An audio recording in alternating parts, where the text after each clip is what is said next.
What's up, Degenerate Nation? Welcome to the Big Bets on Campus podcast. This is the College Basketball Conference Tournament betting preview part four. I'm Stuckey, and joining me today are my fellow BBOC co-hosts, Mike Calabrese and the one and only Josh Nunn, aka Duck. Today we will cover the Big Sky, the Coastal, we'll talk some swaction, and then at the end I'll bring in Tanner. We'll go through the America East, which is just dreadful this year. Holy moly. I think they're ranked on KenPom. They're behind the SWAC, but we march on. I haven't slept in days. We were just talking about how I'm prepping all 300, re-prepping all 365 teams, just tracking down injuries and statuses and style changes. And I'm probably not even going to bet most of these teams, and then they're done, and then it's completely meaningless for next year because all these teams change. But it's a labor of love. Would not do any of these without being 100% completely fully prepared. So we are ready for you guys. Let's dive right in. I'll ask you first, between Mike, between the Coastal and the Big Sky, which are you more, what do you have more conviction on? Conviction, I would say the Coastal. In like entertainment wise, I'm excited about the Big Sky. I think there's a bunch of teams that could win it. I think also from a standpoint of you don't always want to look at conference championship week as can this team go ahead and make some noise in the big dance, but certainly I think if the CAA winner comes from UNC Wilmington or Charleston or Hofstra, I think those teams are going to be interesting in a couple weeks on the national stage. But from an overall depth perspective, the Big Sky, I think that's going to be one that's if you're missing out on it, you're not watching any of it, you're going to miss out on some really good guard play, and I think that's what's exciting too. There's been a lot written about the depletion of talent from low major to the mid major, all the way up to the power leagues, and a lot of that is true through the transfer portal. But there's still some really good guard play at this time of year. I think the Big Sky has it. Yeah, good point guards in the Big Sky. The Big Sky can't pull off. I mean, I shouldn't say can't, but would be hard pressed to pull off an upset. They just can't defend, and they're not physical enough. I mean, they haven't put off an upset in their dance since Montana like 20 years ago. Um, all right, how about you, Duck? More conviction? Which one? I'm more familiar with the CAA because I live in Wilmington and I've seen a lot of these teams play live and in person, and I feel like I have maybe a little better feel for the CAA overall. But some interesting takes that I came up with in the Big Sky Conference, and I'm excited to talk about that wide open league as well that has seven teams priced between plus 300 and plus 950 to win the whole tournament. So Yeah, margins are razor thin, yeah, and it's razor. going to Then be fun you to. want to shop around because those prices can deviate Yes. drastically. Like you can find a plus 300 on a team at one book, but they'll be plus 450. Don't leave that free money on the table. All right, so we'll start in the Coastal. Uh, Coastal. This is a 13 team tournament that'll take place in Washington, D.C. It's on some Flow Hoops. I do have a Flow Hoop subscription that I will be using for those. And then the rest is on CBS Sports Network. You have the 12-13 game between NCAA and Northeastern on Friday, and then your second round on Saturday. Quarterfinals start on Sunday, which the top four teams received I guess a double bye, but really a bye because there's only two teams playing the opening round, and that's top seed UNC Wilmington, the second seed Charleston, third seed Hofstra, and the fourth seed Monmouth. As far as odds are concerned, Hofstra is the favorite at plus. The one book that I'm using here, they're the three seed, but they're the favorite plus 195. UNC Wilmington's the one, but they're plus 260. And then you have Charleston the two at 5 to 1. William and Mary is the sixth seed, has to play an extra day. They're next at plus 900. Then Monmouth, the four seed, is plus 950. Towson and Drexel are next. Towson 15 to 1, Drexel 20 to 1. And then you start to get into some longer shots. So let's see. I mean, I think we can. Northeast, the playing game, NCAA and Northeastern. I mean, you want to watch a really exciting freshman, check out Lewis Walker from NCAA, who can go off. But and Northeastern's been hurt all year. I never know is Kamori playing. They've had so many injuries. Neither of those teams are a threat to win 5 games in 5 days. So we can kind of skip over that game. Um, we have. I guess let's start at the top. I know Duck, from looking at his Twitter, is a big UNC Wilmington fan. They're shot volume kings. They win all the extras, right? Like turnovers, rebounding, physical team, right? 7-footer in the middle and Wessler. They're well balanced. They play very slow and methodical. They're the one seed. They'll get the winner of Stony Brook and Campbell. Campbell, they have an offense that has potential with Johnson and Smith and Stony Brook. They'll shoot a ton of threes.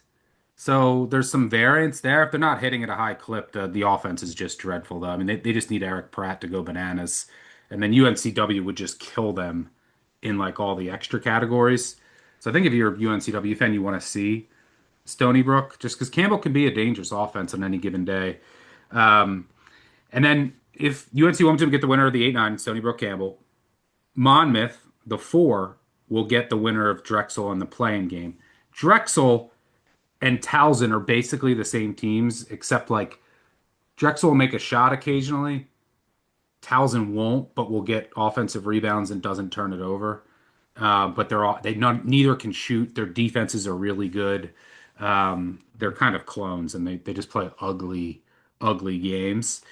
Drexel defense really good, offense bad. Same with Towson.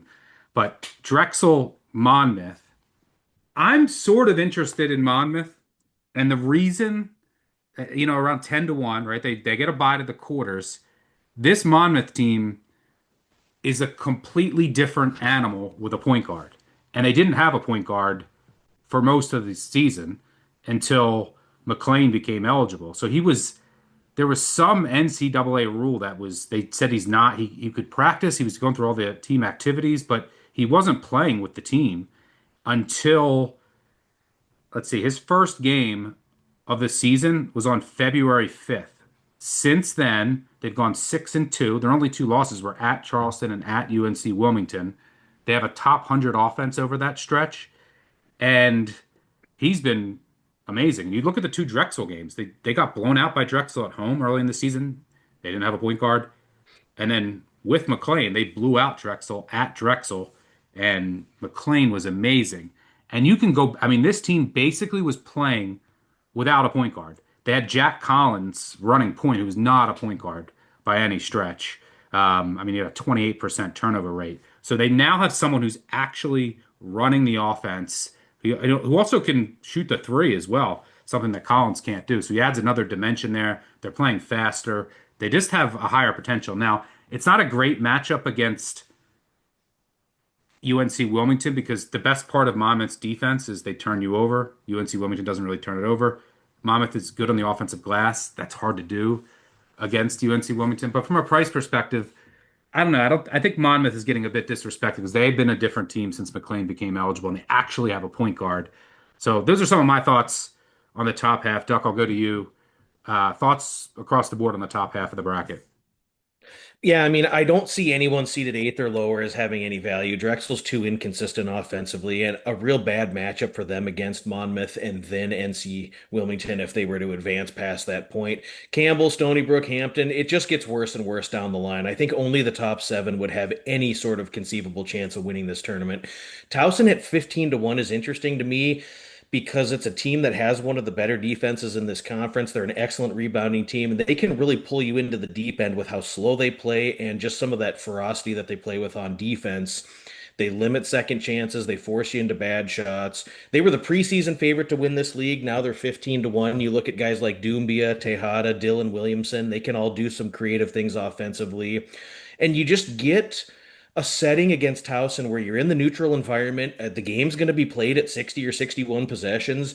And when you look up at the under 8 timeout in the second half and you've only scored 42 points and you're in this battle with Towson, they can just force teams to squeeze the ball a little harder on offense and maybe play a little tight. So I look at a team like Towson who's already defeated Charleston this season and could get a favorable draw depending on which variant Hofstra team shows up in the quarters. Could be worth a look in this tournament. Objectively, for me, Wilmington is the best team. in the CAA this year. They are so strong in the post with Wessler, like you had mentioned before. Greedy Williams has emerged as such a fantastic ball handler for them. He, in general, is really pesky on the defensive end. And for Wilmington, guys like Christian May, Nolan Hodge, they've been much more aggressive going to the rim and getting to the line. Madison Durr has emerged. Jonathan Lamoth, who was a reserve bench player for them, has really emerged into an offensive weapon the last 5 or 6 games. I like these guys at plus 260 because the biggest challengers to UNC Wilmington are all on the other side of the bracket. When you look at College of Charleston, Hofstra, Towson, and Wilmington would only have to beat one of those teams to win this league. I think it's a dangerous bunch that can win a game in the NCAA tournament in the right situation. So my bet to win it all is on Wilmington, but I do think that Towson is priced as a competitive long shot. Yeah, I'll get to my thoughts on the bottom half in a bit. I know you love UNC Wilmington. Calabrese, do you have any thoughts on the top half, or do you want to move to the bottom? I mean, just real quick, I agree on Towson. I mean, I can echo it here. Pat Scarry is always a difficult out. 4 straight CAA tournaments. He's won at least one game. We know what their MO is. They're going to play really good defense. They're going to contest everything. They don't foul a lot. They have a very low turnover rate on offense. And as you said, Stuck, they just can't shoot the basketball. But when you look at like their absolute top end's ideal situation from this year, they beat Liberty. They scored 72 in that game to beat the Flames, a team that's probably going to go dancing. They shot 50% from the field there. They also recently beat Charleston. So I think in terms of their path, if you are one to consider, those hedge opportunities, if you get a 15 to 1 to the semifinals, likely, drawing the pride from Hofstra, there's absolutely a way to be able to extract money out of that ticket. So I think I'm going to probably sprinkle on Towson from those teams in the second round to make a deep run. That's the only one that I really have an interest in. Yeah, Towson needs. I mean, look, they have two real. I mean, really good players. Are high usage in Tyler Tejada, who's like a tough shot maker, uh, can't really shoot the three, and then Dylan Williamson, who last year shot 44% from three. This year he's been a little better of late. They need him, and they need him to have big games. And I mean, to close the year at Stony Brook, he went 7 of 13 from three, dropped 28 in that win. So like he had 27 a couple weeks ago, but then he had 29 against Hampton, 24 against Elon. But then there's games mixed in of 0, 3, 2. Like they need Williamson.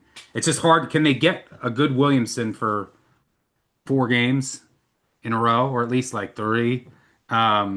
It's tough because my biggest worry with Towson, because they can beat. I mean, look, Charleston to me, I'm not a Charleston guy.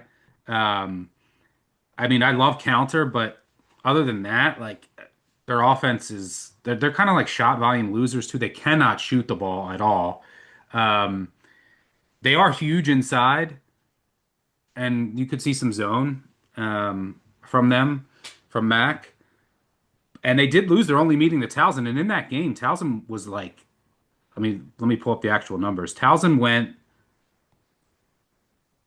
won 61 to 52. Towson shot 4 of 26 from three and won by 9. Um, so yeah, they didn't have to.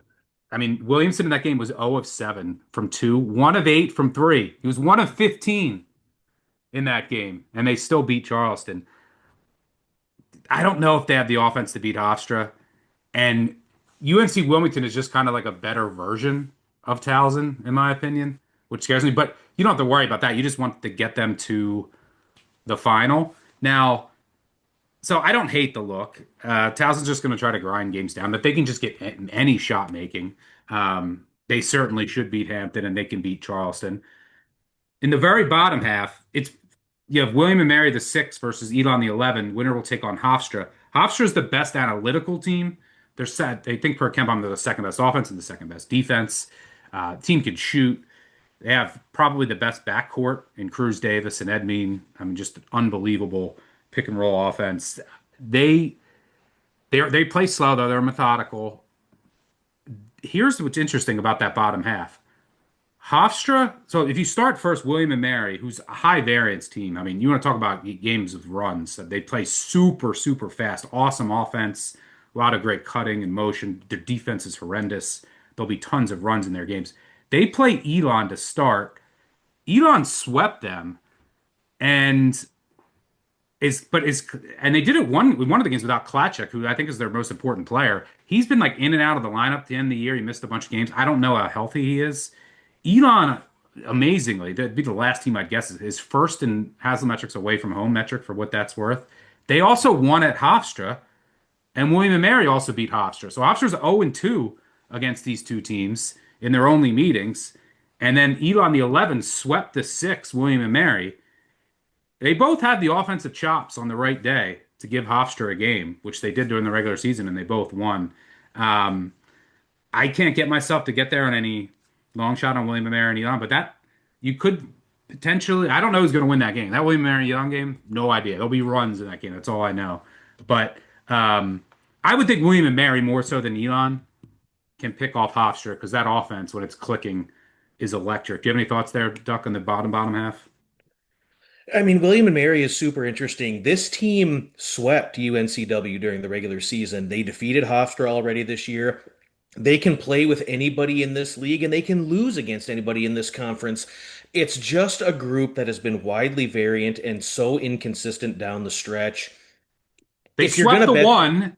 UNC Wilmington's got to be happy that they don't that they're on the yeah, opposite end. And but they got swept by the 11 that they got to play. Like that just sums it up. I will say this, and you mentioned shopping around. We'll always advocate for that. If you like William and Mary at Caesars, they're 20-1, so you'll want to bet them there. Uh, They can give anybody in this league a run, and they could throw up a stinker and lose to Elon. So you're going to get the variance if you can tolerate the variance. William and Mary is dangerous offensively. They're one of the few teams in this league that plays very, very fast. They seek to attack the rim. They'll shoot threes. Most of the teams that are serious contenders in this league play very slow. But William and Mary can be an interesting change of pace here in the right setting. Yeah, I mean it's a very very slow league outside of Monmouth will run at times, especially with McLean. Charleston wants to get up and down a little bit. And then William and Mary is like one of the fastest teams in the country. Like their games are, but then other than that, there's like Drexel, Towson, Hofstra, UNC Wilmington. They want to play grinders. Hampton too. Hampton, Towson. You know how ugly that game's gonna be. Talk about missed shots in a neutral venue.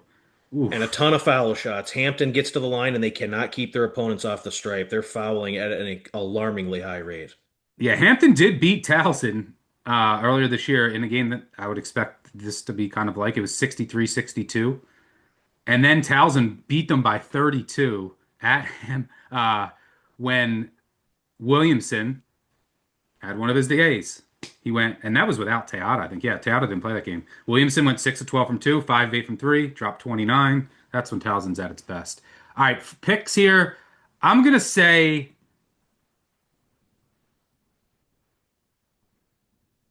if I had to pick the winner, I'm going to say Hofstra gets it done.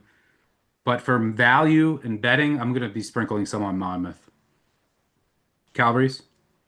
Oh, I'm going Hofstra here. I mean, the real pride showed up late in the season. They closed 8-1. They get that win over Charleston on the road. Monmouth also on the road. A smothering defensive performance against Drexel. Real balance that you mentioned in conference play. Second in offensive efficiency, second in defensive efficiency.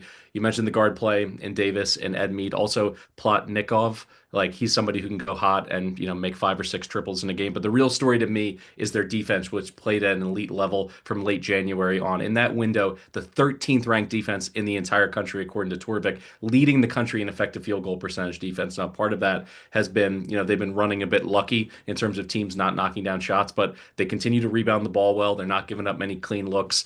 I just think that, Vegas is sending us a message here when you're locked into the 3 seed, but you are, the shortest team and the favorite here to go ahead and cut down the nets and get the automatic bid. I'm going to go with the Flying Dutchman. I think it's a very winnable situation for them to get to the semifinals. And then because this league is so wide open, you don't necessarily have to go through all the top teams to end up winning it. So there could be some chaos on both sides of the bracket. I like Hofstra here. Speedy Claxton going dancing. All right, good stuff there. Oh, wait, I didn't ask you. Duck, your pick, and then who do you like from sum up who you like from a betting perspective? I mean, my pick to win this is UNC Wilmington, and Uh, this is an objective play. The metrics love Monmouth's defense, and I don't. And I saw Wilmington, they were able to shred Monmouth consistently. up and down the floor. They're a different team with McLean, but I just feel like Wilmington's path to get to the semis is much easier than Hofstra, College of Charleston, Towson, or anybody else. And so I think when you're trying to figure out the value here, I mean, Hofstra, they came on down the stretch, but they also played Drexel, Stony Brook, Hampton, Northeastern. I mean, they beat the bottom of this league, which is why maybe these numbers on the Dutchman look a little bit better than they are. I want UNC Wilmington at this price point. I think there is some value in taking a flyer on Towson. And I will say College of Charleston 5-1 plus 550. They received such a boost when Connor Hickman came back from being ruled ineligible, and then he was eligible, so now he's back on the team. And I mean, I saw these guys; they were down by 15 in Trask on senior night with UNCW trying to clinch the conference, and they came all the way back to win. I do think Charleston is dangerous, and they're priced as a team that could be worth a sniff. But Wilmington plus 260 and Towson plus 1500 are my plays. If Yeah, Wessler gets himself in foul trouble, I think that It's could be trouble. curtains early for UNCW because they don't turn anybody over. They play really slow. They don't shoot the ball very well inside the arc. 2 point, shots. I think they're outside the top 240 in terms of Division One teams. They need him to play and play well for 3 games. And it's popped up. It hasn't been a consistent theme, but he has got himself into foul trouble a few times where if he only plays 25 minutes, I think they are susceptible to lose at any point in this tournament. But if he stays on the floor, plays efficiently, is the double-double machine that, the Seahawks have relied on all season, I think your points are well taken. It's just that's my concern, and that's what moved me off of the Seahawks.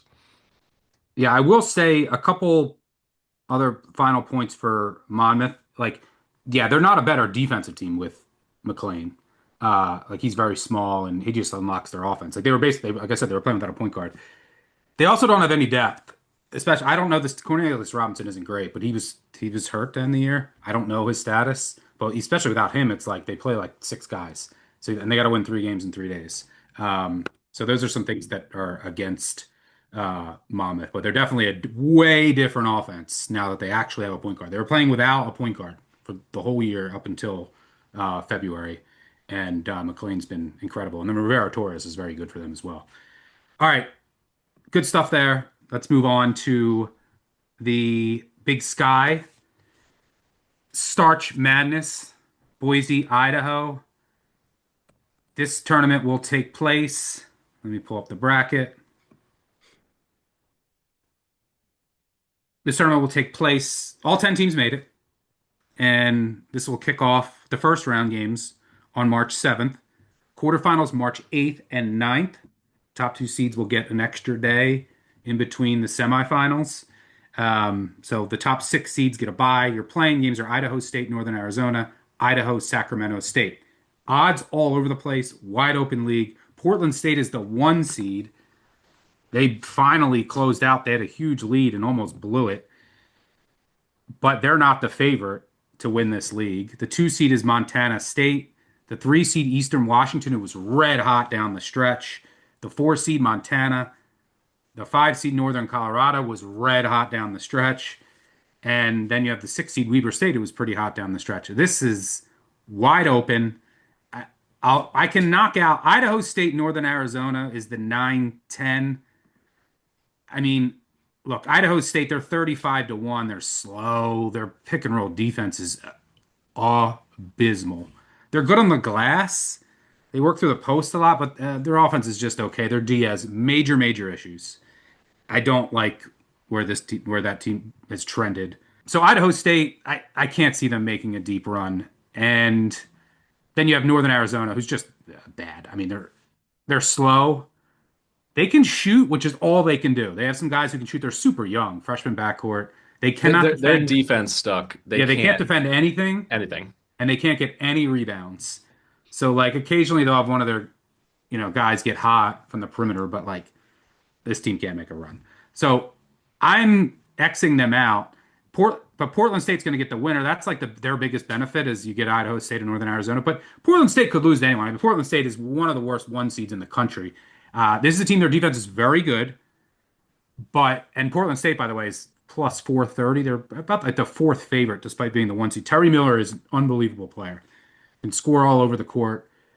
Henderson at the point.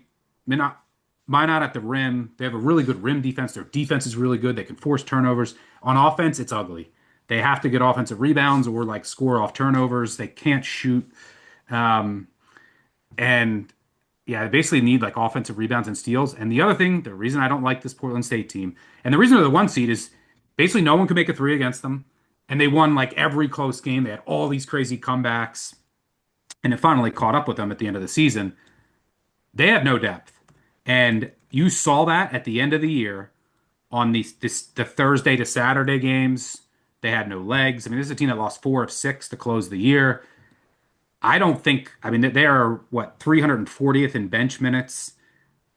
This type of format, I know that they'll have an extra day off, but they're going to go March 8th, 10th, 11th, 3 games in 4 days. I don't see it with that offense and the lack of depth. They need to be like, they're like an energy team and they need their legs. So I'm out on Portland State, which means the top half for me comes down to Montana or Northern Colorado. It's an easy decision for me. I'm all about Northern Colorado. It's my favorite future of this episode. I love Quinn Denker, probably the best point guard in this conference. Idaho transfer who destroyed Idaho in both meetings this year. Brock Wisney, Zach Block can shoot, but the Wisney underneath, I mean, this offense, when it's clicking, is the best in the league, in my opinion. Smiley is a great offensive mind. They can beat you in so many different ways on offense, but it's usually Denker leading the way. But Denker could score 35. He also could have 15 assists. Their 2-point defense improved some down the stretch. They're still shaky, and their ball screen, their post defense can still be got.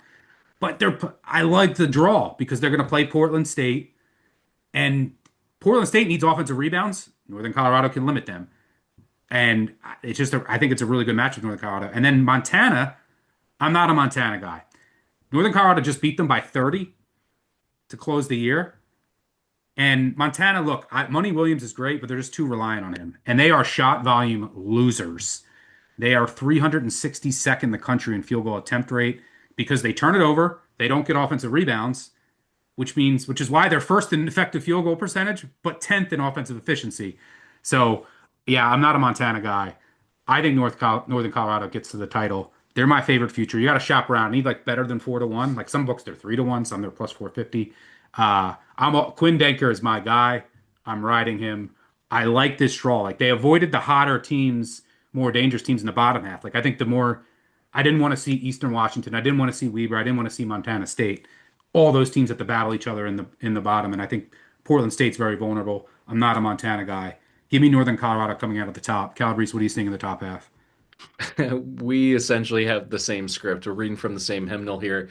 As you mentioned, the Bears played great late since February 1st, top 25 in effective field goal percentage on both ends of the floor. They closed 9-1 straight up, 7-3 against the spread. They smacked Portland State by 12. Denker, you're right. He's the best player in this entire league. He'd go for 80 points in a 3-game stretch and just carry them.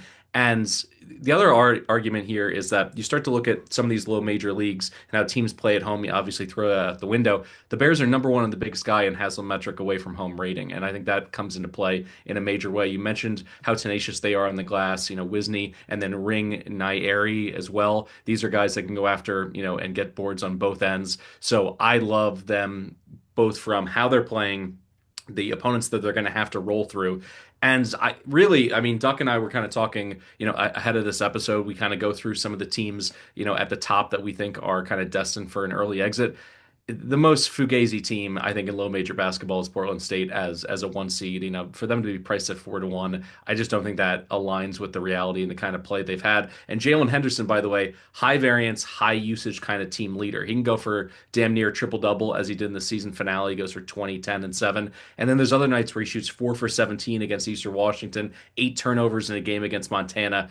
And their second best player, by the way, for the Vikings, Terry Miller Jr., has struggled with foul trouble, and he's just had some strange games where he's been super passive late in the season. 2 points and 2 rebounds against Montana for, he should be the best big in the entire league. That's problematic. And then 1 for 6 against Idaho. I think Portland State is just trending in the wrong direction. So I'm going to go ahead with Northern Colorado here. If Montana was a little bit better, I've been shopping around seeing if anything would change in terms of their price. 7 to 1, it's probably a pass for me. If they can get closer to 9 to 10 to 1, maybe I would consider it. But they crashed out late. They lost 6 of their last 9 games, but they did sweep Portland State. So if they get lucky and they get by Northern Colorado, I think they have a real good shot to just ride Money Williams past Portland State. And Travis DeCure has won this tournament 3 times in the past 7, opportunities. So when you get the one of the best players, it's either Denker or Money, and you get arguably the best coach against a Portland State team that's kind of leaking oil. I think probably the winner is going to come from those three. But I'm going to hitch my wagon to Northern Colorado here at plus 450. Duck, what are you seeing in the top half? Same script. Northern Colorado's absolutely been on fire down the stretch. They started the conference portion of their schedule just 1-7, but they have absolutely been And some of that was incredible. tough luck. Like they lost a bunch of close games. Yeah, Very their close games. Montana trip was a disaster. Then they lost a bunch of close games, and then they turned it on. But I mean, you mentioned Denker and Brock Wisney, exquisite players in this league. And I'm telling you right now, if Yamakaze starts hitting the three ball more consistently, it's going to be a kamikaze for their opponents because they will be very, very dangerous. And I look at Montana, complete dog shit down the stretch, 3-6 to end the season, and absolute garbage on the road. Montana is fading. I think Northern Colorado will have no issue handling them like they just did. And Portland State has put together a fair resume, but their defense really tapered off down the stretch. And you mentioned the depth and some of the tired legs. It could be real trouble getting them in a setting where they have to win 3 games in 3 days. I don't know that they would have the depth to do that. Northern Colorado is the team that is the hot hand. When you're in a 72-hour event, you want to play a team that's been hot, and Northern Colorado is that team. On this side of the bracket here, Idaho State, Northern Arizona will not threaten, in my opinion. I think Montana is just such a drawdown. I will say this about this league. It's probably the most wide open league I've seen in the Big Sky in some time. Every game in this tournament is going to be priced at -5 or tighter. So these games are going to be tough, but it's Northern Colorado or nothing for me on this side. All right, let's move to the bottom half. We're all on the same page in the top half. Idaho Sacramento State will open up play in the first round. At Sacramento State, I mean, Mike Bibby's their coach, if you didn't know. They want to play super, super fast. It's Mikey Williams, like he's been out, but I don't know if he's pretty inefficient. It's all about Prophet Johnson. They're guards that just like go get a bucket. Their defense is horrendous. They either force a turnover or they give up an easy bucket. They can't rebound. They're 355th in house metrics away from home metric, like total dud. Idaho's interesting. I assume Colton Mitchell will be back. He's important for them. He missed time to end the season. Good rim defense. They limit threes in their drop. They can be had in pick and roll, but they'll shoot a ton of threes, which there's some variance there if they're going in. Could they give Montana State a game, assuming Idaho takes care? I mean, Idaho just closed the year in a game that didn't mean anything, took care of Eastern Washington, who was red hot. And it was, an important game for Eastern Washington. Meant nothing to Idaho. I mean, this Idaho team does have upside. Montana State, at some books, is close to or the favorite. I'm not there yet. I mean, Jed Miller's been great, but they have some injuries. Like McMahon's hurt. They lost Brown earlier this season. They're so reliant on jump shots. They're like a jump shooting team, and they take a ton of bad shots. So I don't really see it with Montana State. I mean, they easily could come out of this, but I'm not running to bet them at 4-1. And then you have Eastern Washington Weber, super interesting game. I mean, Eastern Washington got red hot, similar to Northern Colorado down the stretch before losing their finale. I mean, this team was on fire and almost had a chance. I think, what did they start, Duck? 2-7 were they at one point, like Northern Colorado? Yeah, Eastern Washington was 5-17 overall at one point this season. Absolutely, you talk about a team that's played the hand right. The turnaround, when you're 5-17, you're drawing dead. There's not a lot happening. You're not got a lot of momentum. The turnaround with Eastern Washington has been absolutely unreal, and they win in a variety of ways. They can lose in a variety of ways, but they can win high scoring games. They can win defensive slogs that are played at 62 possessions. It's a team that can absolutely handle Weber and Montana State. It's a real dangerous bunch, especially with how they've been playing down the stretch. They had a chance to get the 1 seed after starting 5-17, like in the final week. The the offense is very good. I mean, Moses at the point, now that he's like just full on go at point like that, their offense is taken off. But it's not. They've been very lucky from the 3-point line in the month of February, right? 10 plus 10-12% delta, which has contributed because their defense does have issues and teams haven't been able to make shots. But their offense, yeah, they've been shooting 40%. They're not overly 3-point reliant. And Hamilton and Huey, those guys inside, they can score inside as well. Now, they're going to take on a Weber State team, which they also have a pretty dangerous offense. Tijon Sane, Viliami Vartiainen, the Finn, he's an electric offensive player. That's a fascinating game, and the winner of that game can certainly take out Montana State. Calabrese, do you have any thoughts on the bottom half? Yeah, I mean, if McMahon wasn't banged up, because it's not just that he took a bad fall and left a game. He was already playing with, I think, a torn ligament and a stress fracture in that In foot. his foot, So yeah. I feel like I would be shocked if he played significant minutes here. So I'm moving off of Montana State, and sometimes it can feel like we put too much stock in how teams finish. But Eastern Washington, it's not just that they won all those games, it's that they beat all the top teams along the way. And they've had, multiple nights where they have different leading scorers. They got three guys at the top from an offensive perspective who can lead them on any given game. I think this is a team that's going to come out of this end of the bracket. Montana State, if they had a full deck, I would be scared of them cutting down the nets as a champion. But because of the jump shooting nature on a neutral floor and with the injury to McMahon, I think I'm out on the Bobs. Duck, any thoughts on the bottom half, particularly, maybe you think you're interested in Idaho, but particularly Montana State, EW, Weber, anything there? I mean, with Montana State, it's just such fly by the seat of your pants hoops with these guys. They play slow, they shoot a ton of threes, they make a lot of shots. Yeah, good The shooters. defense has not been overly aggressive. They don't send you to the line, but they're not going to take gambles and force turnovers, just not overly aggressive, yeah, in that nature or on the glass. And they're not at full strength right now. They're down a couple of important guys. They lost to Idaho and Sacramento State this year, and all four matchups against their potential next opponent, either Eastern Washington or Weber, were down to the wire games. I mean, Montana State's a team that could go to the final or they could get bounced very, very early. And for that volatility reason, I have no interest in playing them. I mean, I could get talked into Eastern Washington on this side of the bracket. I think a team that would challenge Northern Colorado would be on this side, and they're all going to beat each other up. Weber State is a fascinating case because their defense is very poor. The offense can be explosive at times, but the problem with Weber is they routinely go through long stretches, 4, 5, 6 minutes, where they don't score. And they could be up 10 and down 10 in the same half. And if they have a situation where the offense runs dry, it could be real trouble for Weber State. All right, time for picks. Who you got? And then who do you like from a betting perspective? I got Northern Colorado winning this thing. It's also I like from a betting perspective. Nothing else really interests me. I'll go Northern Colorado over Eastern Washington in a matchup of the two teams that got red hot down the stretch. Quinn Denker, tournament MVP.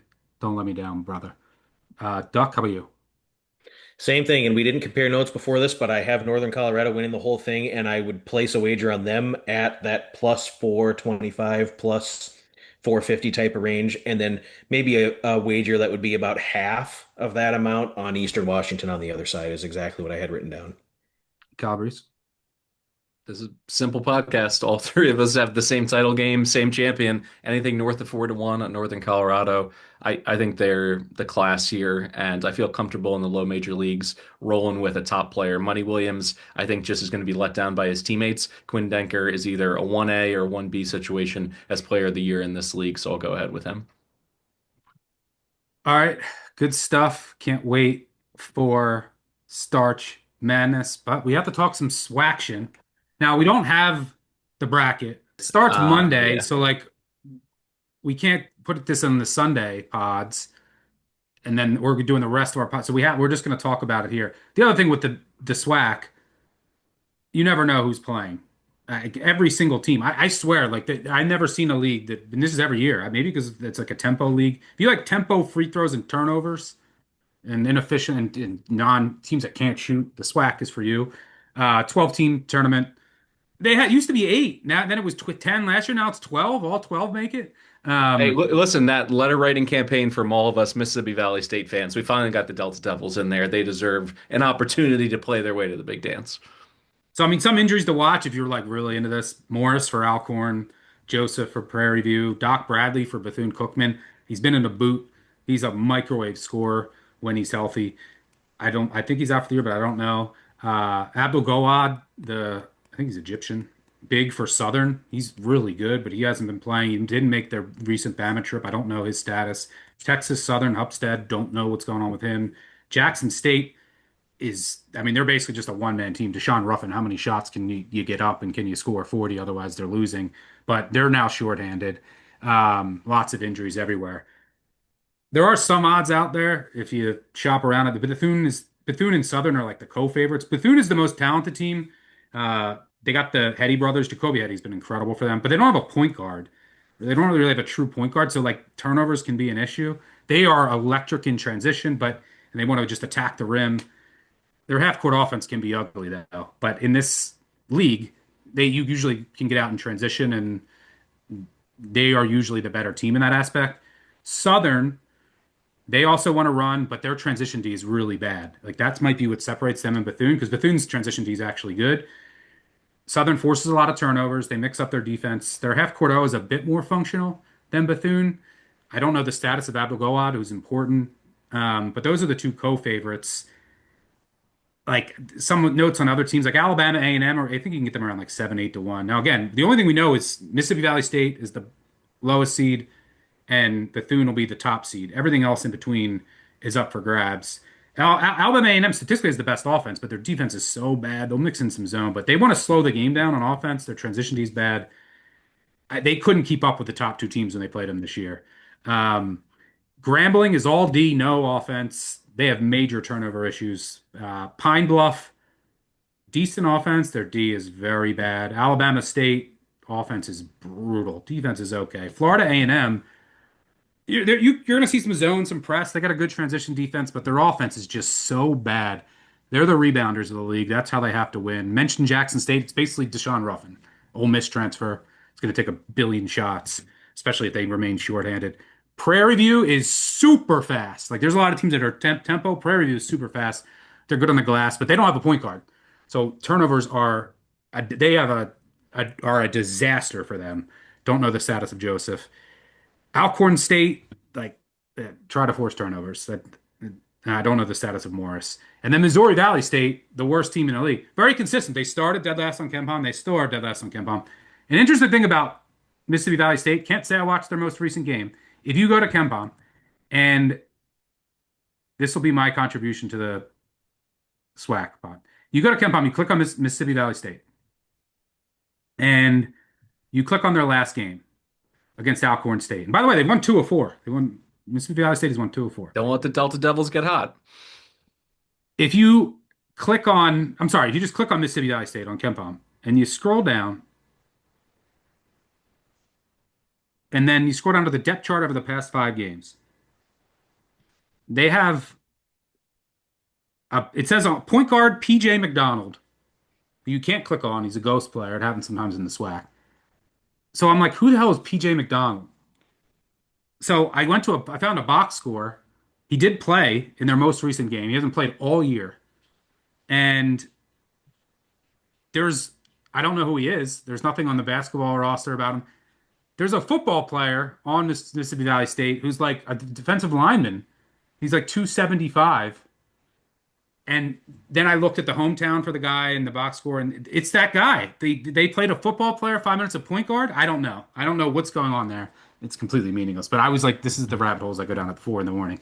I don't know who that is. I think it's the football player. Like, so if you type in PJ McDonald, MVSU, the first thing that comes up, he's on the football roster. He's an offensive lineman. He's 6'5", 270. That has to be him, and he has the same hometown as apparently they're playing him at point guard for a couple minutes last game. I don't know what's going on. Anyway, Listen, he's a trimmed down 6'5", 270. He's now added to the ESPN page. He's got a forward page for the Delta Devils, so at least he's being tracked there. So you have found the right guy. unbelievable. Just a clusterfuck of a league. Uh, Duck. Well, actually, I got to go to Calabrese first. I know you love your SWAC. I Talk to do love me. my action. Listen, let's bring up the obvious fact. You brought it up at the top. These offenses stink by and large. The average offensive Ken Palm rating for these teams is 313th. Only two teams are inside the top 260 in terms of effective field goal percentage. So it makes sense to gravitate towards the teams that can shoot and score consistently. If you're trying to think about teams winning multiple games over multiple days, that year would be there. This year it would be Bethune-Cookman and Texas Southern. But a quick history lesson paints a different picture when you're looking about betting this from a futures perspective. The last five champions in the SWAC have averaged a conference offensive rating of 4.4 out of 12 and a defensive ranking of 4.2 out of 12. The average seed of the champion heading into the conference tournament has been 3.8, with Grambling being the only one seed to win in the past 5 years. So that brings you to Bethune-Cookman, who's the one seed, 14-3 in SWAC play. They looked great against top competition in the SWAC, boasting a 5-1 mark against all the teams that currently have 10 conference wins. But Dr. Bradley not being there makes it almost impossible to, play the favorite here because he hasn't played in a month. They're not as dominant without him on the floor because he's a double-double machine. And without him, they lost to Alcorn and Jackson State on the road and needed a late three to force overtime against Texas Southern before pulling out an overtime win. So I can't bet Bethune-Cookman without Dr. Bradley. And then Texas Southern, by the way, they played great late in the season, 6-2 with that overtime loss to Bethune. They beat Southern, they beat Florida A&M at their place. The key is the availability of Troy Hupstead.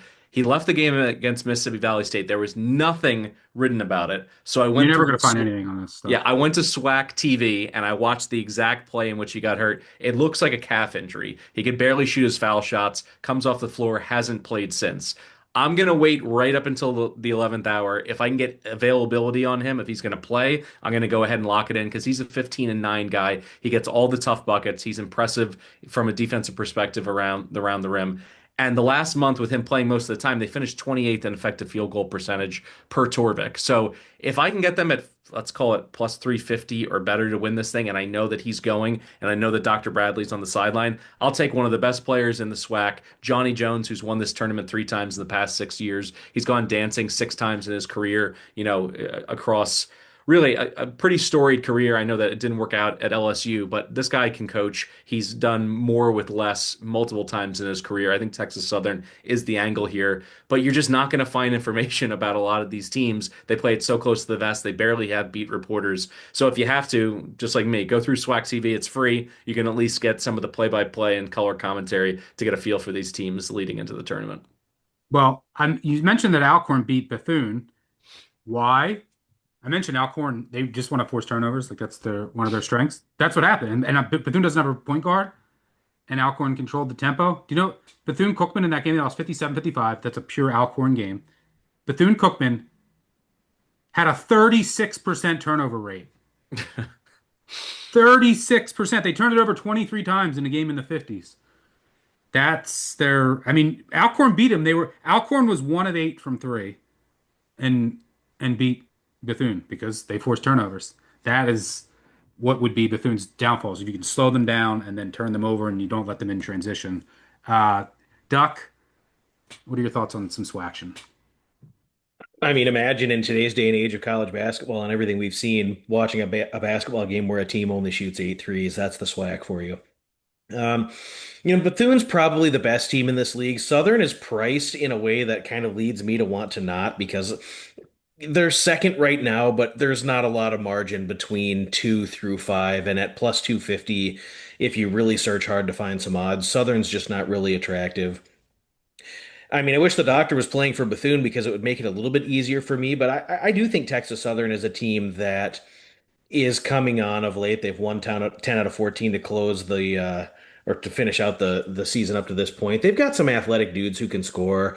I think that, if you get them into the top three, they'll get a much more favorable draw. You do get penalized if you're in the bottom six and you have to win so many more games just to get to the quarters. And so I think being in that top 2 or 3 is really important for Texas Southern, but Outside of that, I mean, it's just going to be a tournament filled with turnovers, frenetic pace at times that result in 0 points, a ton of foul shooting. It's going to be really bizarre basketball. I think Texas Southern and Bethune are the two teams that I would believe have the best chance to win this tournament. So those are likely where my plays will be. And then the winner gets to dance for a little while and pack their bags and go to Dayton for the first four. So Texas Southern, I think, there are some odds out there at 7-1 or 8-1 could be worth it, and then Bethune at plus 250 or so is where I'd want to look. I got nothing here. I can't come on here and lie to you and say like this is the team I want. We don't have the bracket yet, but just wanted to provide some insight. If I get some like injury insight, maybe I'll have a play. Um, but yeah. All right, now I'm going to throw it to myself and Tanner to talk some America East, and we'll be back for the Southland. All right, it's time to bring on my guy, Tanner McGrath, America East expert. No one else I'd rather talk to about what should be some bad basketball. What happened to this league, man? If you like, for what it's worth, top eight make it. Sorry, Binghamton, you did not qualify. Campus sites host. Depth, not really a question. We go Saturday, Tuesday, Saturday.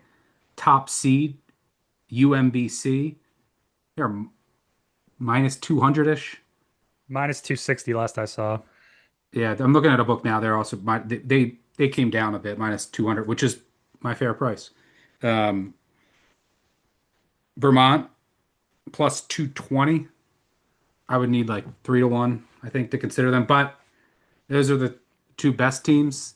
Lowell around 20-1. Um, they I'll get into it. And then it's like, NJIT, who was in first. How was NJIT? Explain to me like I'm five.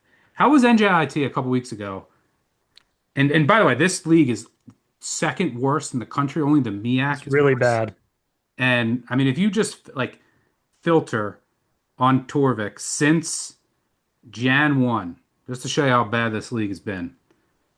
UMBC's clearly the best team. Been clearly the best team. They're 163rd. Then you have Vermont is 281st. And then the rest are 312 or below. NJIT, Lowell. I mean, just some bad offenses. UMBC, they have the top offense and top defense. They are the deserved favorite. Valentine, Armstrong are electric. They crushed. So when we're looking at the bracket, they will start with. Let me pull up the bracket here. They'll start with New Hampshire. Yeah, they'll start with New Hampshire, who we are. We're gonna move them through. Do you have anything, unless you have anything to say about New Hampshire? Not really. I mean, they I thought they were pretty good early in the year, but then their three stopped falling, and that's kind of a big part of their inside out offense. So, but UMBC should cruise, especially with how they're playing. And then they would get the winner of UMass Lowell and Albany. They well they Oh, I'm sorry, they they reseed. so it might not be. But I would imagine this. Let's see, Vermont should beat Bryant. I don't know. I feel like that's probably how it's going to play out. But I'll get your thoughts on that. Sure. If they were to play the winner, if chalk holds, the winner of Lowell and Albany, UMBC did crush Lowell twice, and they did beat Albany twice, but they were close. Lowell is, I mean, they can rebound. They're good rebounders, good two-way rebounders. That's kind of how they would stay in games. Austin Green, he's important. What's his status? Not sure. Have to check. Oh, should be fully healthy actually. He Missed a matters, few- right? Yeah, missed a few games because of personal reasons, family reasons. I was thinking of someone else. Hey, Austin Green's fine. Matters a lot. He kind of is like the Duquette's offenses, they run everything through the big men, and he's kind of the high post pin man that runs a lot. I mean, Montes is the main scorer, but Green matters a lot, and he'll play. So just before we get to their potential matchup with UMBC, Albany, Lowell, Albany at Lowell, it's worth mentioning. I don't know, there'll be like a possession dog. Lowell will be a possession favorite, I would say. I don't know, around 2.5, 3. In the regular season, Albany lost by 10, at home and 12 on the road. Albany's had some injuries, and so there's like they've had guys in and out. Amir Lindsey's a very good point guard. The But Iron Man. what do you see in that matchup? Is it a bad matchup for Albany? Is that, or was it just random that blew them out twice? So we'll go into Lowell a little bit more. I kind of like Lowell in this tournament. Thing about Albany is it's such a tough team to diagnose what happened to them this year. I mean, the big problem for Albany is coaching issues. Dwayne Killings just can never puts together talented rosters. He never gets the most out of them. And then injury issues, like the same three guys sat at times this season. It seems like going into the tournament right now, they'll have Lindsey, they'll have Zach Matulu, who is kind of they have a bunch of lengthy switchable athletic wings that surround Amir Lindsey at point with shooting range. My favorite among the bunch is Matulu, who was out for a while. Albany played bad. Back in, they're playing a little bit more. They run mostly ISO stuff through Lindsey, and it was Jaden Kempson, although I'm not sure if he'll be healthy for this. The big part that happened with the Lowell thing was defensively, Killings shifted into amoeba zone look, ran a lot of amoeba zone stuff, kind of helped their dribble defense issues, which they've had for years. And Okike, great anchor, good shot blocker, and they can still force turnovers. But as many zone defenses do, specifically this one, give up boatloads of unguarded catch and shoot opportunities, and it leaves the glass wide open. And that's how Lowell swept the regular season series. They won the rebounding battle 98-55 across the two games. Pretty much negates any potential shot volume advantage Albany usually has against a lot of other teams. And I think that'll happen again. Lowell, you might be underrating Lowell a little bit. Their offense can be really elite at times, especially with the way that Daryl Yepto is playing, the D2 transfer who came up. Was high on him before. I think he's finally starting to settle in. Next to Xavier Spencer, the Carleton transfer, who's been really good. What's amazing about Lowell is just Pat Duquette lost everyone from last year and has built the same exact team. I mean, flex offense that's uber efficient and rim oriented. They bash the offensive boards, elite in transition, turnover issues, don't play defense. I mean, it's the same team as last. Can't shoot. Yeah, they can't shoot. They don't really shoot. They don't really shoot. So yeah, they just try to get to the rim. Yeah, exactly. So in that matchup, but they got destroyed by UMBC twice. Is there any reason why that would be different? And I mean, UMBC is clearly the best team, right? Like, yeah, they have that. I love Valentine and Armstrong. Like, I think they lost by 24 twice. Why would that be different this time around? I don't think it should be. In fact, actually, UMBC could win by more. First of all, UMBC hasn't lost at home this year. Jim Ferry did just an incredible job building this roster, especially scouting the D2 levels. I mean, bringing up DJ Armstrong, bringing up Jyla Kai King, who I know New Haven's D1 now, but still. What really happened was last year they just couldn't play defense because they were too small. And then they brought in some lengthy wings who played defense. The offense, they're always going to score. UMBC, Jim Ferry offense is always going to score. The guards do a really good job creating space, shooting. They're kind of a rim attack and kick offense, but the defense got a lot better because the dribble defense was really, really good behind, Diggs, Valentine, Armstrong, King's okay, but they're the best dribble and pick and roll ball screen coverage unit in the conference. And then finally, my guy, Jose Roberto Tonchin, broke out in the second half of conference play. I've been waiting for him to settle into the role. He's a D2 transfer from Palm Beach Atlantic. He's 6'10". He's a legit big man on this roster who gives them length and rebounding on the defensive end. Can also step out. Yeah, some rim protection. He fits perfectly on the offensive end because he's good in transition. He can play 5 out. He can play off the bounce or shoot. And he moves the ball pretty well. So once he settled into that 5 spot next to Odunwu and the 3 guards, the UMBC took off 2 ways. And they are hitting they're kind of peaking at the right time here with Tonchin playing like an all-conference candidate as he has. It's going to be really, really hard to take down the Retrievers in this tournament.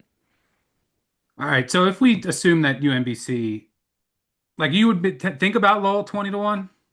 So here's my argument for Lowell.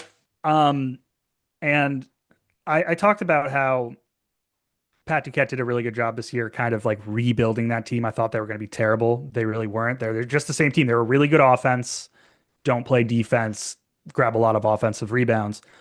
The reason why I'm thinking about them 21 is that I think NJIT is going through a big regression patch here. And what kind of happened with NJIT is in the beginning, Grant Billmeyer, awesome job this year. And the reason why they jumped up was because they were the one team that really brought back a core of experienced players. Sebastian Robinson became a stud all of a sudden as a dribble creator and getting to the rim. And then they put shot makers around him on the wings. Melvin Ibankoli's a decent post guy. And then David Bolden, who is an elite shot maker from the back there. And so Seb Rob was able to create dribble drives, and then they kind of orbited around him. I would be hesitant to call David Bolden an elite shot maker, but he's pretty good. Well, hey, elite like 30 shot maker for the America East, East okay, level, which fine. is all I watched. So yes.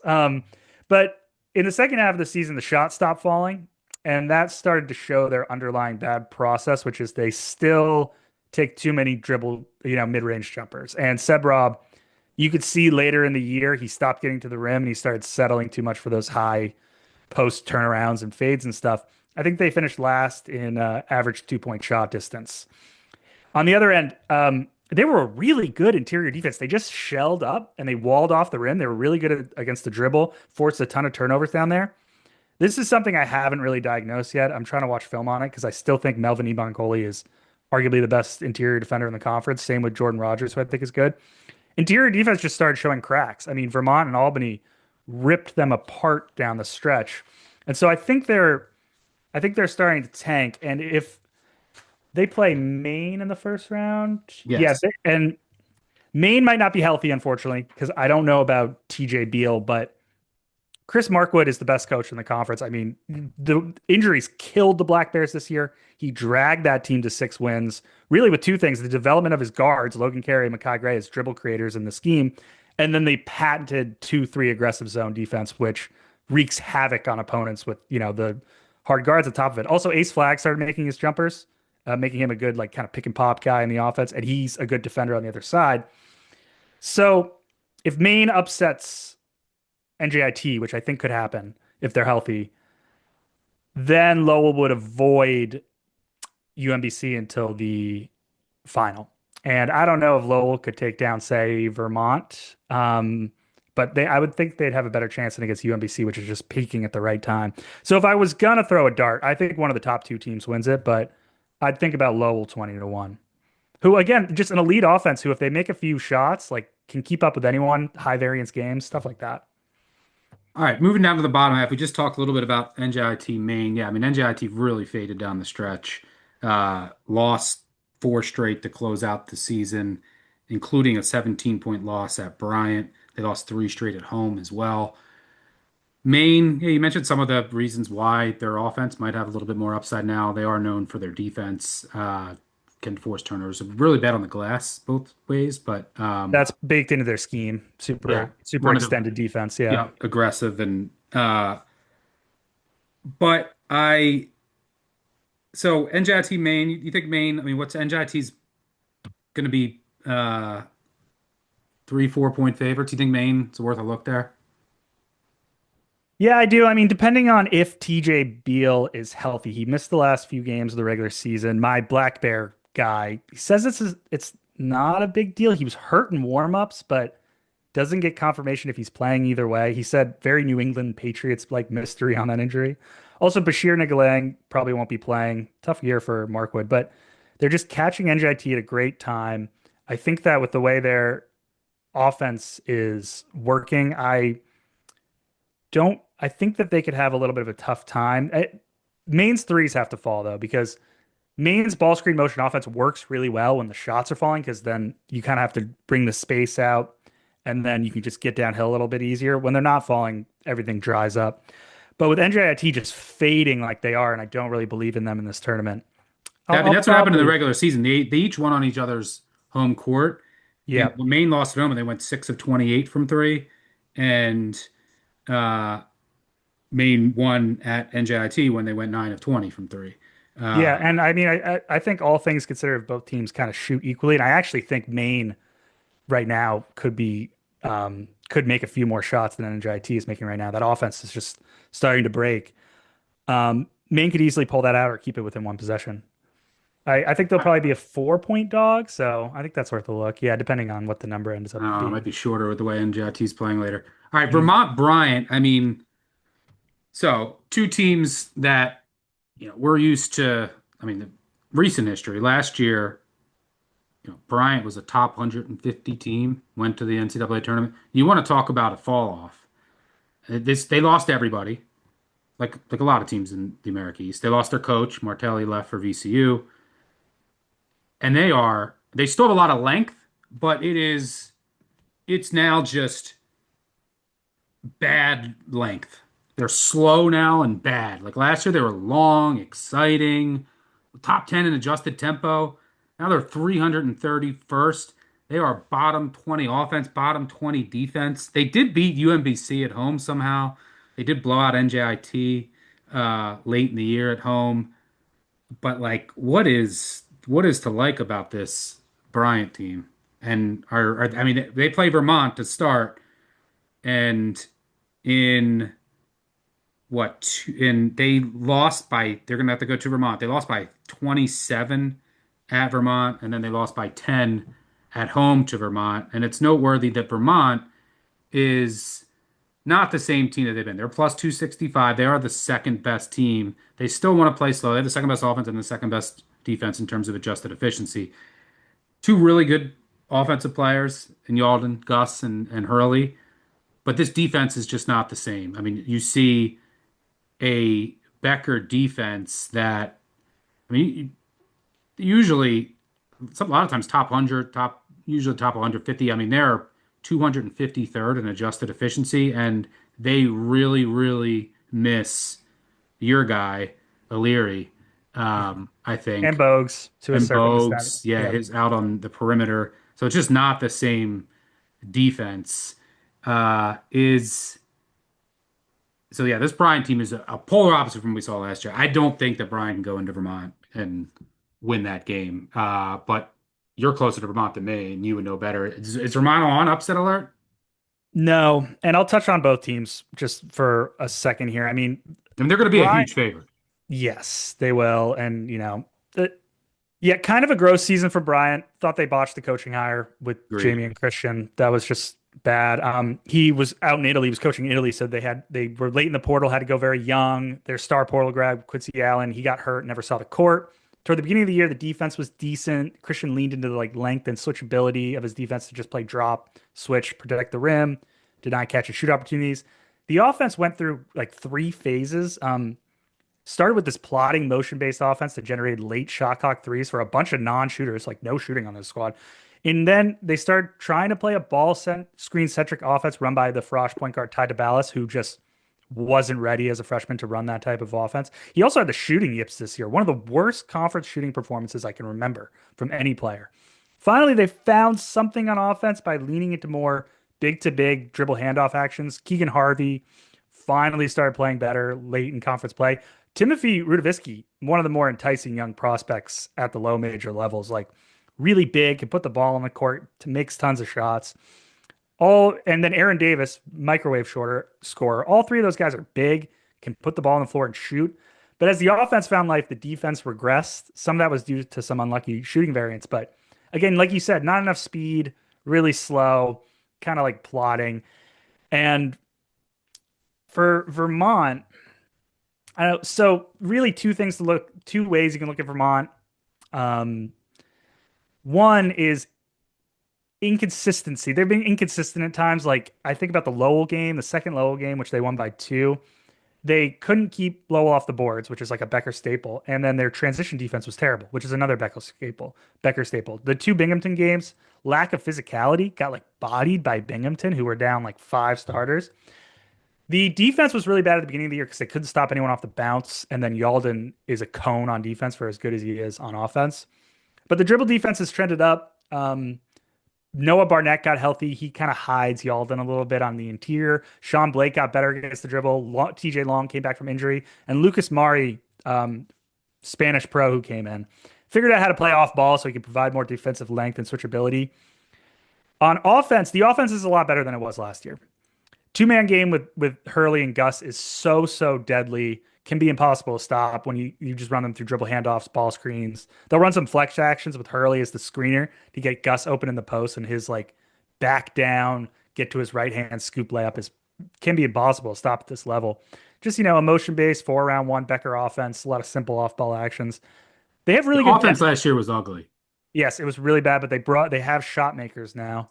They have really good depth. Not that that might matter here, but like Momo Nakugwa, he can back up Sean Blake at the backcourt. Both are really good dribble creators. Long and Johnson can shoot the lights out off the wing after Hurley.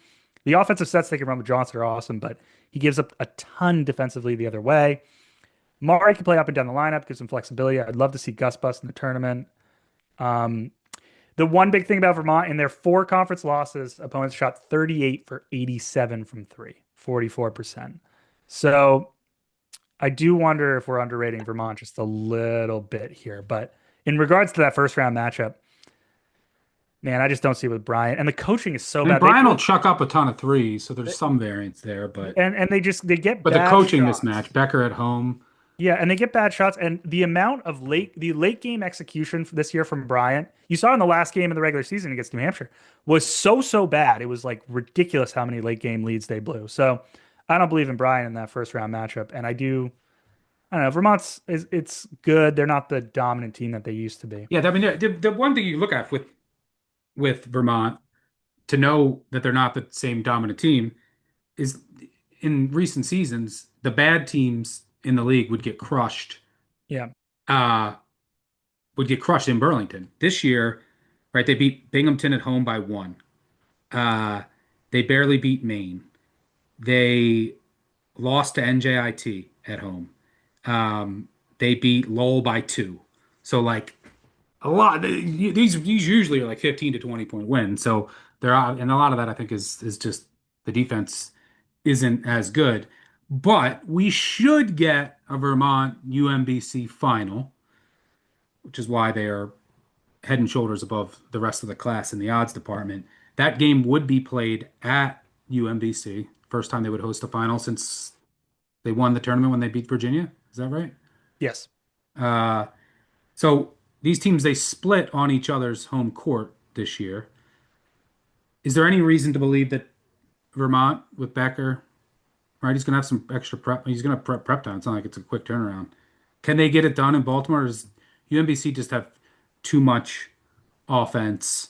What's the path for Vermont winning that game? I mean, if you look in the regular season, they lost on the road 75 to 62, and at home they played more of their style. I mean, if it's a game 64-55, but UMBC went 6 of 26 from 3. And in the UMBC win, they went 11 of 26 from 3, 15-point difference on the same amount of shots. Is there any reason to believe that Vermont could get it done in Baltimore, or does UMBC just have too much offense? Of course they can get it done. I mean, it really comes down for Vermont. There's 2 big problems that they have to handle. And the first is their dribble defense has to hold up against a trio of guards, which, like I said, it's been shaky at times. It's been a lot better recently. So that kind of gives me a little bit of hope if you can get Hurley, Blake, Mari, and Long out there against the trio of guards. You can switch those guys. You can keep them from really getting into their attack and kick offense where they move the ball around so well and they create so much space on the exterior. That's the second is the UMBC interior defense has trended up, like I said, behind Tonchin. They have done a really good job, really, I think, in both meetings on Gus Yalden. They haven't been full on double teaming him or like fronting him, but they've been stunting at him at really good times, and they've been forcing him, Tonchin specifically has been forcing him to catch the ball way further away from the basket. So for Vermont to step up there and win, which they absolutely could, because they're still a very good, even if they're inconsistent around the edges, I think, like the type of stuff that Becker usually didn't have to think twice about, like rebounding and fouling and dumb shit. They've been a little bit more consistent there. From a pure half-court offense and half-court defense perspective, this team's not that much worse than UMBC. But they have to hang out. They have to hold up against the dribble on defense, and they have to get Gus easier touches down low on offense. Otherwise, I mean, UMBC is just going to be able to run its offense, and when Gus can't get down low, then it kind of starts messing with their perimeter actions that they can run around off ball from him. So UMBC, rightful favorite, amazing year. Jim Ferry built an awesome roster, coached it up really well, brought it all together, and they're hitting. I mean, the momentum's going straight up with Tonchin. But you know what? Becker might still have his fastball. They have a path. They're very talented. Vermont, a lot of shot makers. I think that they might have a higher ceiling if they made the tournament than they did in past years, just because of how many more shot makers they have, even if their defense is worse. But it's gonna You're gonna the start talking margins about a are Vermont thin. upset again. Here we go. Well, it's gonna happen one of these years. One But of these years you'll be right. the margins are thin for Vermont, just because UMBC is so well rounded and they're playing so well at the right time. If I had to pick between the top two I will teams, say the conference championship games tend to always like to look for unders there. yeah. They tend to be played slower, more conservative, Also, grinders. UMBC That has really, benefits Vermont, yeah, right? UMBC has really pumped the brakes this year too, for what Yeah, it's but worth. they're still they're I mean they're 96th percentile transition D. They don't let anything in transition. Vermont doesn't let anything in transition, but UMBC doesn't run as much. I mean they're Yeah. like, but they are very good in transition. Um, but if it's a more half court game, which you usually get against Vermont, like if it's just even slower, hmm I think that benefits Vermont, even if it's just marginal. Yeah. I mean, if I had to pick between the top two from like a betting perspective, I'd be inclined to take, Vermont at like plus 250 or whatever, and then throw a dart at Lowell. I wouldn't lay the minus 200 with the No, UMBC. nope, I would not either. UMBC, could they threaten anybody? Like, what kind of team do they need to play? They they need to play a team with kind of a lackluster dribble defense, specific specifically because I mean, they're going to everyone be a gets 16, so like they can't beat yeah. anybody. Yeah, it's gonna be tough, but specifically because UMBC, a lot of people think of Who them could they as kind cover of like against? I should say. yeah, but a lot of people think of UMBC as this like, five out pace and space offense where they stretch the floor and shoot it. It's not really that. It's all about dribble creation, getting to the rim, and then that opens up everything else. It's their guards have to get downhill for the whole offense to work together. So if they get a bad dribble defense, I kind of think that they might be live there. On the other end, like I said, really, really good ball screen coverage unit. So if you get a ball screen centric attack, they could hang there with, especially if you get Caden Diggs on the court trying to switch against a lot of point guards. Really good six man. They need to avoid post heavy teams. That's still the one big weakness. That's how Bryant beat them in the early season. If you get a team that can just dump it down to the post, Tonchin is good. They Odunmu is not. They still don't really have another fourth man who can go in there and stop the post. That's where you beat UMBC. Well, that's Um, every one seed. So if Pretty you're a hard to. 16, I think the one you want is UConn if they're the one, just Yeah. because they play slow and they play down to everybody. Like Yeah. UConn is um, they haven't been dominant against these uh, inferior teams. But all right, official pick is UMBC, but value Vermont, Dart, Lowell. I'd say so. Yep. Okay. And I hope that UMBC makes it to Dayton because that would be good for the conference. All right, good stuff. Enjoy the tournament. Check out Tanner at Twitter. He needs 4,000 followers. Follow him. Let me see if I got you there. I got you there. I Yeah. retweeted you and got you there. You can still follow him if you don't. At Tanner's Truth. He'll have does a lot of good work for us. Mid-Major Madness as well. I think he'll be a preview there. So thanks for joining me. Enjoy your ugly basketball. Talk to you later, brother. All right, let's move on to the Southland here. We have McNeese State is the favorite, plus 115. Stephen F. Austin, not far behind at plus 140. And then you have UT Rio Grande at 5-1. And then you get into some super long shots. Texas A&M, Corpus Christi 20-1, New Orleans 33-1, and then who cares? And the reason that Stephen F. Austin and McNeese are such heavy favorites, not only are they the two best teams, but this format really rewards the top two seeds. So you have, for what it's worth, only the top eight make it. But the top two seeds, Stephen F. Austin and McNeese, get double buys to the semis on Tuesday, March 10th. The 3 and 4 seed Rio Grande and Corpus Christi, they get single byes to the quarters. And then your 5 through 8, New Orleans, Houston Christian, Nichols, and Northwestern State, they start on Sunday and they would have to win, 4 games in 4 days, whereas Stephen F. Austin and McNeese have to just win 2 games in 2 days, and they are clearly the best teams, hence why you see those odds. This also will take place in Lake Charles. That's the home of McNeese, not the 1 seed Stephen F. Austin. It's just where this tournament takes place. It's a big advantage for McNeese State. One of the other reasons that they are the favorite here. I will mention, if you're looking for, not one of those teams that's not McNeese or Stephen F. Austin, I can't go anywhere else. I can't go with anyone playing in the first round. Although, New Orleans, who's just a team that wants to get to the line and get offensive rebounds, they are a team that beat TCU on the road. They beat Tulane on the road. It's a very bizarre team. They went to Mississippi State, lost in overtime. And they beat Stephen F. Austin on the road recently. So this is a team that just very Jekyll and Hyde. So they are worth mentioning. They could also lose to anybody. And then Rio Grande is worth mentioning because they're a very high variance team. They're going to shoot a lot of threes and they can make them. And when they're on, they can beat anybody in this league. Earlier this year, they beat McNeese by 3. So, because of the variance, maybe they're interesting. They recently did lose at McNeese. And then in regards to Stephen F. Austin, they lost by 9. Is that the only time they played them? I think and then early in the season, they lost by 13. But they're interesting just because of the variance and the way that they play.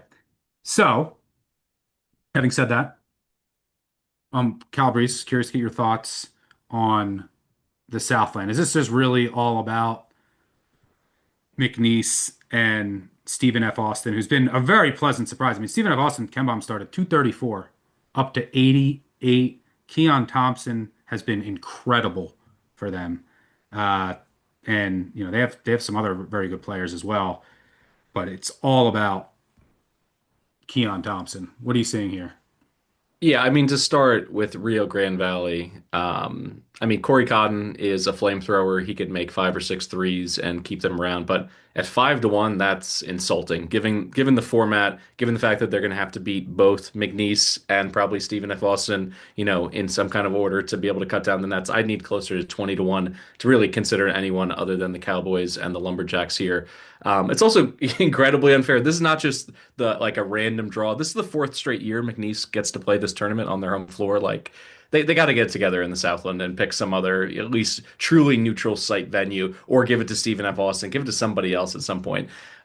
Just to break down these two teams. So the Cowboys, they're relentless on defense. If you haven't watched them play, it's pressure, pressure, pressure, full court press, trapping, constant ball pressure. They win because they force turnovers on over 21% of opponents' possessions, and they protect the ball. So they have a top 20, giveaway rate there. The result is the second best turnover margin in the sport, and they need it because they're really bad on the defensive glass. They give up 10 offensive rebounds per game, so that helps even things out. They also foul a ton, though, which is something to keep in mind. They go 10 deep in their rotation with guys hitting double-digit minutes because they need to be able to move people in and out due to foul trouble. Lots of interchangeable parts on defense. Most of their lineup is guard-heavy with guys between 6'3" and 6'5".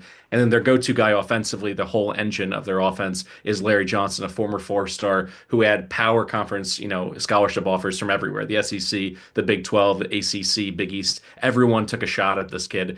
But he's, someone who signed with Creighton, didn't play, ends up at McNeese. He's the perfect combo guard to make it all happen. He's a 3-level scorer. He's best when he's attacking the rim and getting to the line. Now, on the Stephen F. Austin side of things, they have so much going for them. Their entire rotation played every game together, all 31 games. Keon Thompson, Latif Patrick are strong guards, and they're really, from just a pure muscular standpoint, you're going to flip on the game. They're 6'1", 200, 6'2", 205. They look like, power running backs running downhill, particularly when they get in the lane. 10 foul shots per game between the two of them, and Patrick can really shoot from downtown. As a team, they shoot over 36% from deep. But like McNeese, they're a threat to win this tournament, and it doesn't just stop there. They're also a threat to win a game as a 12 or a 13 seed in March Madness. So I think that they're a team that I'm, leaning towards. I know that they have to do it on McNeese's home floor, but they don't go balls to the walls for turnovers. And because of that, they're rarely out of position in the half court. They don't give up good looks from threes. Opponents are making fewer than 6 triples per game, which is top 10 in the entire country. And they're elite by low major, standards in terms of rebounding. It's not just size. They also will roll out 5 guards. No one's taller than 6'5", but they're not trapping. They're not out of position. They don't turn it over. So I think, McNeese really needs to, if they end up, cutting down the nets, they need to get matched up against a team in March Madness who's sloppy with the ball to be able to create those opportunities. But Stephen F. Austin, I think, is just too well coached. Matt Breyer, coach under Grant McCasland, his teams feel very vintage, gritty McCasland, Texas Tech to me, where they make it absolutely brutal to score in the half court. They split with McNeese, won by 7 at home, lost by 2 on the same floor. I think they're going to be able to get over the hump here. I'm going to take advantage a little bit of the pricing, take them at plus 140. Yeah, I mean, if you can, like for example, McNeese did play Michigan earlier this year. It was on the road. They lost 112-71. If you can take care of the ball, you're gonna get a ton of offensive rebounds. You're gonna get to the line and score on them, and they can't really shoot, so there's not that upside as far as like beating someone in the Yeah. tournament. There is some variance to McNeese because of the way that they play. They're going to give up a ton of threes, open 3-point looks. They're very aggressive defense, and they'll give up offensive rebounds. I just ran this with my numbers. Because I'm giving McNeese full home court where this is. I'm at 50%. So like uh, anything plus money, I would consider. And I never usually see value in the favorites around a pick, but in this case, I do. With Stephen F. Austin, I can't play them at plus 140, assuming they play a road game. In I basically have these teams power rated dead even, for what it's worth. McNeese and Stephen F. Austin. Uh, what are they on? I'm curious to see what they are on KenPom. They have McNeese. I think McNeese significantly higher. 69th against 88th, yeah. Yeah, I have McNeese like 1 point better, but they're pretty similar. I mean, it's depending on what weighting I use. Duck, curious to get your thoughts on Southland. All right, so I've said it before, jerky seat of your pants hoops. This conference has defined that phrase for me. If you want to know what the game script is going to be for every one of these, you're going to get a 26-21 game at the half. Teams won't be able to shoot. No fouls are going to be called. Guys are going to get mauled in the lane. And then the second half is going to see 102 combined points, 56 combined foul shots, and a game that inches over the posted total by 2 points unnecessarily after seeing 22 points scored in the last 90 seconds. I feel Every like this is night a it real goes this vent way. session for some bad beats on totals, but you earned it. You bet approximately 7,000 totals this year in college hoops. Every game is the same. Now, I will say I do not see a tremendous amount of value in anybody other than McNeese and Stephen F. Austin, and the margins are razor thin. I think McNeese is a hair better on defense. They've got a little bit more height and tenacity in the post. They get to host the event. They're the best defense in the Southland in blocking and altering shots. They do force some turnovers. I think if McNeese is able to apply a little pressure and turn Stephen F. Austin over, and they don't turn the ball over a lot, so it would be a challenge. McNeese had the lead in their game against most recent game against Stephen F. Austin at the under 4 timeout in the second half. They scored 1 point the rest of the way in the last 3:59. I think there's something to learn a little bit from that previous matchup that they can take into a final here. There's going to be foul shots late. There's going to be fouls called. There's going to be activity in the paint. McNeese is a little better foul shooting team. They make about 75% compared to 68% for Stephen F. Austin. That could come into play here. Stuck, you said at the beginning of this that New Orleans was interesting. The Privateers play very, very fast. They've got some guys that can get to the rim. They are excellent at getting to the line. And so if they could get one of these teams into foul trouble early, I mean, they could win a game that you wouldn't expect and possibly get to the semis after taking out Texas A&M Corpus Christi. So does that all get baked into the price? I really don't know. I don't see a lot of value in anybody other than the first two. And you're really kind of just flipping a coin. Again, the margins are going to be razor thin. I would lean McNeese. You could make a case for either one. Yeah, I will say Keon Thompson was miserable in the first meeting with McNeese, and they still only lost on the road by 2. And he was, um, or no, yeah. And then in the second meeting, granted it was at home, Thompson was much better. He had 21 points. Um, and they reduced their turnovers a bit. Now, granted, McNeese went 6 of 27 from three, which helped, but McNeese is not a great three-point shooting team. Yeah, I mean, my pick, just the home court. Another freshman to note, this freshman, I mean, a lot of these lower level freshmen don't get a lot of, like Larry Johnson, um, is a very good player. All right, final picks. I just given how much better the top two teams are. Uh, I respect UT Rio Grande and their high variance, but I think we get Stephen F. Austin versus McNeese. I think the home court with McNeese and their style will end up being the difference. And I don't mind them at plus money because I think they get there and then they'll be favorites on their home court. Um, Duck, Last thing I'll say on Stephen F., and I will say it's 1A, 1B. Stephen F. Austin hit a point in the season where every game was hard. There were no rocking chair winners. There were no nights off. Every single game down the stretch was a grind. Maybe that taxes them in the final here in this one after a couple of hard battles. I'll take McNeese to win the tournament. Breeze. I'll go Stephen F. Austin over McNeese. Also, if you're looking for something a little bit spicier, I'm glad we brought up New Orleans.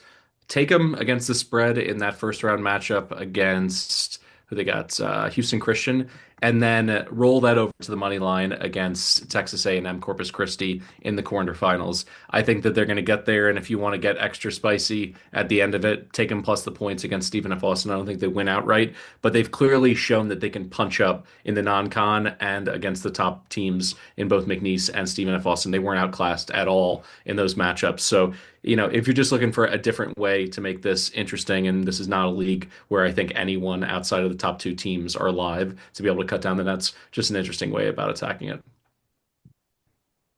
All right. Gentlemen, any final thoughts on anything we covered today? No? All right. That'll do it. By the way, we will be back March 8th, Sunday. I'll be recording with a number of folks here. We'll hit Big 12, Big 10, ACC, Conference USA, Big West, WAC, Big East, SEC, AAC. And then on Monday, so that'll be two separate episodes. Monday, Duck and Breeze will take us home. And depending on how I'm feeling, maybe I'll join, but I probably will have nothing left in the tank. A10, Mountain West, MEAC, MAC, and Ivy. And that'll have you covered for all 31. Thank you to Tanner, Duck, and Mike for joining me. Thanks to our producer, David, for all his tireless work. Shout out to GIF as well. Most importantly, thanks to all of you for tuning in. Make sure you subscribe, unsubscribe, tell a friend, tell an enemy, you know the drill. Leave a 5-star review if you get a chance. It really helps us out. Hope you're enjoying all these previews. Much more to come. You won't find more thorough coverage than you will here. Big Bets on Campus. Thanks again for tuning in. Good luck on all of your wagers. March is officially here. We have day ball. We were just sweating Bellarmine. It's going to be a hell of a month. Good luck on all of your wagers. We'll catch you later. Cheers.